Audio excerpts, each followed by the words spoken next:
Stress എന്ന് പറയുന്നത് നമ്മളെ കാണുന്നതിന്റെ അവസ്ഥയിലേക്കൊന്നും എത്താതെ ഏറ്റവും ഭംഗിയായിട്ട് നമുക്ക് ഇവിടെ ലഭിച്ചിട്ടുള്ള ചെറിയ ജീവിതം ഏറ്റവും മനോഹരമായിട്ട് ജീവിച്ച് മുമ്പിലോട്ട് പോകാൻ സാധിക്കുക എന്നതാണ്. തീർച്ചയായിട്ടും അതിന് ഡോക്ടർ കിഷോർജിയെ പോലെയുള്ള ഒരു ടീമിന്റെ ഗൈഡൻസ് എന്ന് പറയുന്നത് ഇന്നത്തെ സാഹചര്യത്തിൽ വളരെ ആവശ്യമുള്ള ഒന്ന് തന്നെയാണ്. അപ്പോൾ കൺഗ്രാറ്റ്സ്, ഏറ്റവും നല്ലൊരു സ്ഥലം എടുത്തു, ആ ഒരു വെൽനസ് ആവശ്യമാണ് എന്നുള്ള തിരിച്ചറിവോടുകൂടി മുമ്പോട്ട് വന്നു എന്നുള്ളതിൽ എനിക്കൊന്ന് BBM എന്ന് പറയുന്ന ഒരു പ്രോഗ്രാമാണ് ഡോക്ടർ മുമ്പോട്ട് വെക്കുന്നത്. ബോഡി ആൻഡ് മൈൻഡ് അല്ലേ, അത് മൂന്നും നമ്മുടെ കയ്യിലുണ്ടെങ്കിൽ തന്നെ നമ്മൾ ഹെൽത്തിയർ ആയി എന്ന് തന്നെ പറയാം. നമ്മുടെ ശ്വാസത്തെ നമുക്ക് തിരിച്ചറിയാൻ സാധിക്കുമ്പോൾ, ഈ ഒരു ശ്വാസത്തിലാണ് നമ്മൾ ജീവിക്കുന്നത് തിരിച്ചറിയുമ്പോൾ, നമ്മുടെ ബോഡി ആരോഗ്യത്തോടെ ഇരിക്കുമ്പോൾ, അതേപോലെ തന്നെ നമ്മുടെ മനസ്സും ആരോഗ്യത്തോടെ ഇരിക്കുമ്പോൾ ഏറ്റവും ഭംഗിയായിട്ട് തന്നെ നമുക്ക് ജീവിക്കാനായിട്ട് സാധിക്കുന്നുണ്ട്. കിഷോർജി, ഈ സ്പിരിച്വൽ ഗാദറിംഗിൽ എന്തൊക്കെയാണ് വരുന്നത്?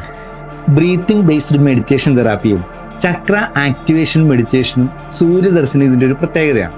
പിന്നെ ആൾക്കാർ തമ്മിലുള്ള ഇൻട്രാക്ഷൻ, ക്യാമ്പ് ഫയർ, അങ്ങനെ എല്ലാം കൂടി ഒരു ഉന്മേഷം തരുന്ന പ്രോഗ്രാമായിട്ടാണ് അറേഞ്ച് ചെയ്തിരിക്കുന്നത്. അപ്പോൾ ഞാനുണ്ടാവും, നിങ്ങളുണ്ടാവും.